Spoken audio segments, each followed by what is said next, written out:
नमस्कार, भटकंती चॅनलमध्ये आपले स्वागत आहे। आज आपण पाहणार आहोत मांढरच्या काळूबाईचे मंदिर, जे की अगदी उंचावर डोंगर माथ्यावर आहे। या अगोदरच्या व्हिडिओमध्ये मी तुम्हाला मांढरची काळूबाई तिथे कशी आली, काय उद्देश होता येण्याचा आणि तिथे इतक्या उंचावर कशी स्थिर झाली, तिथे मंदिर कसे बनले, हे सर्व माहिती मी तुम्हाला या अगोदरच्या व्हिडिओमध्ये दिलेली आहे। परंतु हा व्हिडिओ बनवण्याचा उद्देश आहे की याच मंदिरामध्ये 2005 साली एक मोठी दुर्घटना झाली होती आणि 328 मृत्यू झाले होते। त्या घटनेबद्दल मी आता तुम्हाला या व्हिडिओमध्ये सांगणार आहे। ही सत्य घटना आपण अशा गृहस्थांच्या तोंडून ऐकणार आहे जे तिथे प्रत्यक्षदर्शी होते आणि त्यांनी जवळजवळ 80 मृतदेहांना बाहेर काढले आणि बऱ्याच जणांचे प्राण वाचवले, परंतु त्यामध्ये त्यांची मुलगी आणि बायको यांचं निधन झालं। ऐकूयात त्यांच्याच शब्दात। 23 फेब्रुवारी 2005 या रोजी सायंकाळी आम्ही 5च्या दरम्यान टेम्पो घेऊन घरातले सगळे कुटुंबीय, नातेवाईक, भावकी आणि गावातली लोके असे निघालो होतो। रात्री 11:30 वाजता काळूबाई मंदिरामध्ये पोहोचलो। रात्र झाली होती, त्यामुळे रात्रभर देवीची गाणी, आरत्या याच्यामध्ये रात्र घालवली।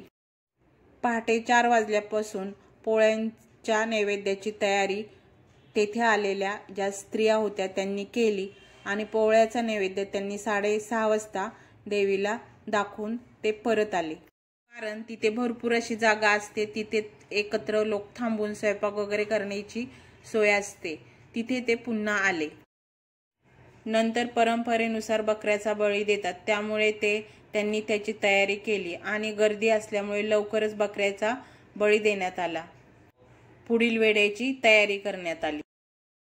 12 वाजताचा हा मानाचा वेढा असतो। पौष पौर्णिमेचा मूळ दिवस असल्यामुळे असंख्य भाविक आणि प्रचंड गर्दी त्यावेळेस तिथे उपस्थित होती। हाच वेढा देण्यासाठी आम्ही सर्वजण निघालो होतो। साधारण 11:15ला आम्ही कमानीपासून चढायला सुरुवात केली। आमच्या बरोबर ढोल, झांज अशी पथके होती आणि अंगात येणारे स्त्री, पुरुष, वृद्ध, मुलं सगळे आम्ही असे चाललो होतो। आमच्यासारखेच अजूनही पथकं होती, त्यांच्याकडेही वाद्य वगैरे आणि त्यांचेही अंगात येणारी माणसे वगैरे होती। जेव्हा आम्ही कमान चढायला सुरुवात केली तेव्हाच खूप गर्दी जाणवत होती, त्यामुळे एका रस्सीनं आम्ही चौकोन तयार केला होता आणि त्या चौकोनामध्ये संरक्षणासाठी आमच्या पथकाच्या आणि त्या चौकोनामध्ये अंगात येणारे स्त्री पुरुष नाचत नाचत, वाद्य वाजवत आम्ही सगळे पुढे निघालो होतो। आम्ही मंदिराला वेढा पूर्ण दिला, नैवेद्य दाखवला आणि परतीच्या प्रवासाला निघालो। आम्ही पायऱ्या उतरतानाच पाठीमागून एक मोठा आवाज आला। काय झाले आम्हाला माहीत नव्हते, परंतु भिंतीसारखे माणसं एकमेकांच्या अंगावर पडत होती।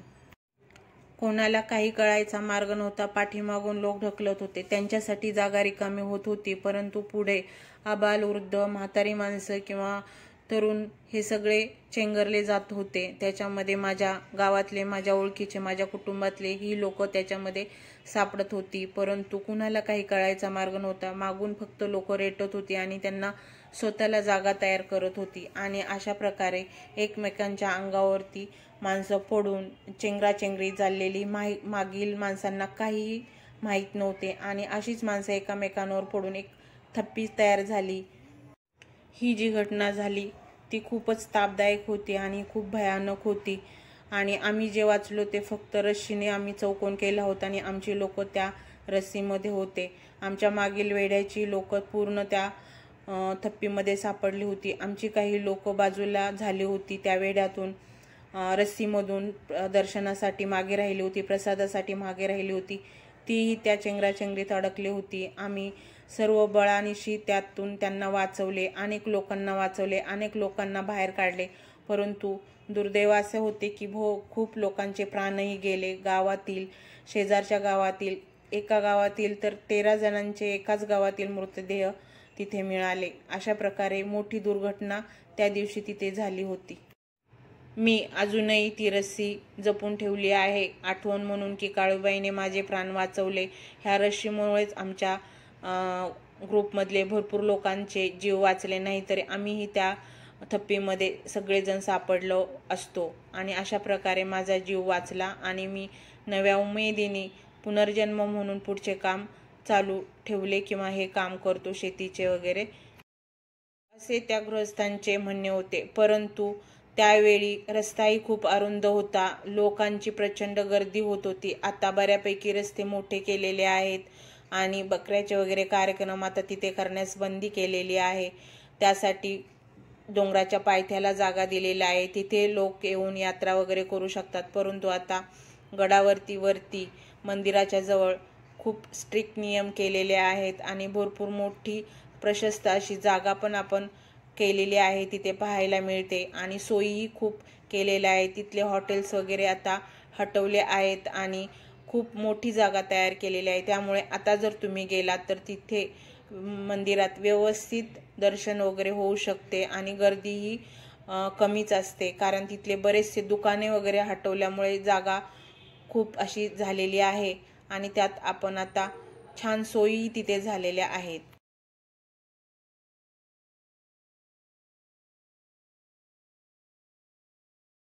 हा व्हिडिओ कसा वाटला कमेंटमध्ये नक्की सांगा. लाईक, शेअर, सबस्क्राईब करा.